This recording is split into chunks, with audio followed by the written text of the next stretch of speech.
सन 2025 जंगों का साल है। जंगें होती हैं और सदर ट्रम्प जो है सीज फायर करा देते हैं, लेकिन उसके बावजूद कहीं ना कहीं कुछ ना कुछ चल रहा है। इंडिया में बीजेपी और कांग्रेस की जंग जो है वो उरूज पे है और इसी अफरा तफरी में 14 अगस्त 2025 को इंडियन फिल्म हिस्ट्री का सबसे बड़ा क्लैश होने जा रहा है। कुली वर्सेस वार 2। ये दोनों फिल्में कल रिलीज होंगी। कौन जीतेगा कौन हारेगा इसका फैसला पब्लिक करेगी, लेकिन इस वक्त फिलहाल रिलीज से पहले कुली बहुत बुरी तरह से जीत रही है और वार 2 मुकाबले में कहीं नजर नहीं आ रही। कुली और वार 2 की एडवांस बुकिंग, पोटेंशियल बिजनेस और वार 2 के पीछे रह जाने की वजूहात पे बात करते हैं। अगर आपने अब तक मेरा चैनल सब्सक्राइब नहीं किया है तो प्लीज मेरा चैनल सब्सक्राइब करो, बेल आइकन प्रेस करो। दोस्तों, कुली पूरी दुनिया में फिल्म रिलीज होने से पहले 100 करोड़ रुपए कमा चुकी है। कल रजनीकांत जब कुली के तौर पे सिनेमा की स्क्रीन पे आएंगे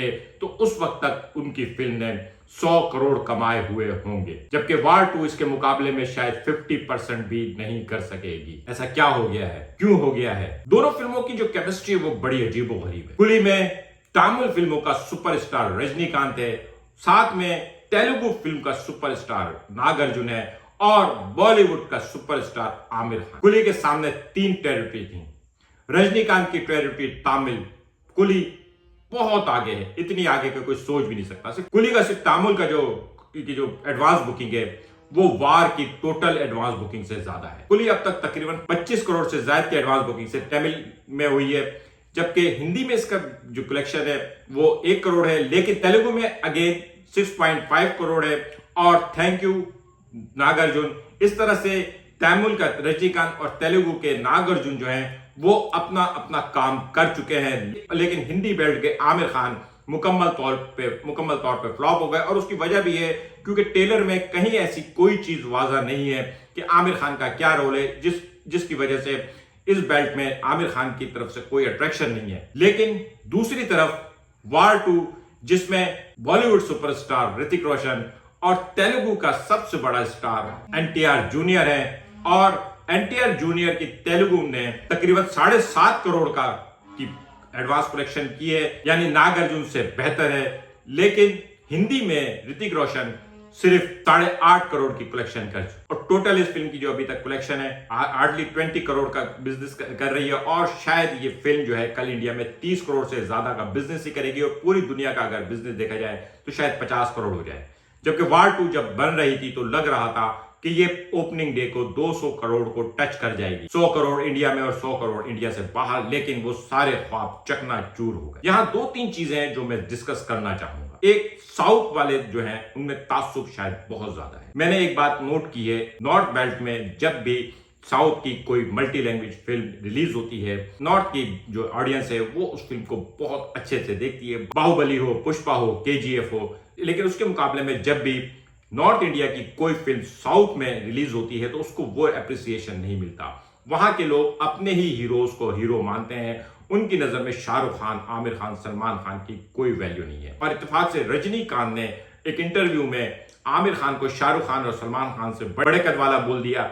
अब इस बात को 2 तरीके से इंटरप्रेट किया जा रहा है। एक तरफ लोग ये कह रहे हैं कि रजनीकांत ने आमिर खान के कद का मजाक उड़ाया है, और दूसरी तरफ नॉर्थ इंडिया में अब यह बात हो रही है कि रजनीकांत का बायकॉट किया जाए क्योंकि उसने शाहरुख खान की इंसल्ट की है। यानी नॉर्थ में अब इस फिल्म को नीचे करने के लिए ये सब टैक्टिक्स इस्तेमाल की जा रही है। लेकिन क्या किया जाए, बाहर मुल्क में, बाहरले मुल्क में भी सूरत हाल बहुत ही डिफरेंस है। अमेरिका में कुली के $2.85 मिलियन के टिकट सोल्ड हो चुके हैं, जबकि वार के सिर्फ 650K, 0.65 मिलियन। गल्फ में कुली ने $850K का बिजनेस कर चुकी है और ऋतिक रोशन की फिल्म सिर्फ 60K, और ऑस्ट्रेलिया में रजनीकांत की फिल्म $350K कमा चुकी है, जबकि ऋतिक रोशन की फिल्म 85K के करीब है। हर जगह, हर बेल्ट में ऋतिक रोशन की फिल्म जो है वो कुली से बहुत पीछे है।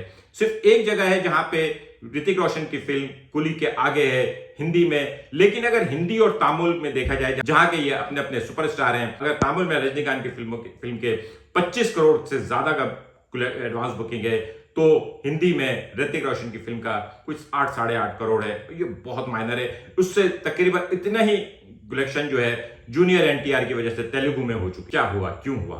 मेरे ख्याल में पब्लिसिटी, हाइप, वार 2 हाइप क्रिएट करने में पूरी तरह से फ्लॉप हो। वार 2 ने शायद सोचा था कि नाम ही काफी है, लेकिन नाम ही काफी है नहीं चल सका, फ्रेंचाइजी नहीं चल सकी।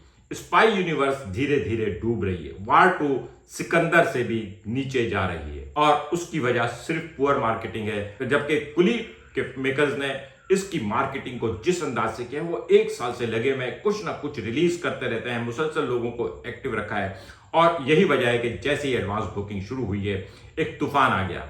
जबकि वार 2 के मेकर्स ने सोचा था ऋतिक रोशन नाम ही काफी है, ऋतिक रोशन और एनटीआर का मुकाबला देखने के लिए लोग टूट पड़ेंगे, लेकिन अनफॉर्चुनेटली वार 2 अगर हिंदी में देखी जाए तो ये अजय देवगन और अक्षय कुमार की फिल्मों जैसी जा रही है। इसकी ओपनिंग कोई हार्डली वार 2 की हिंदी ओपनिंग जो है वो हार्डली 20 करोड़ की होगी, जो ऋतिक रोशन और खास तौर पे इस लेवल की फिल्म के हिसाब से बिल्कुल भी नहीं थी।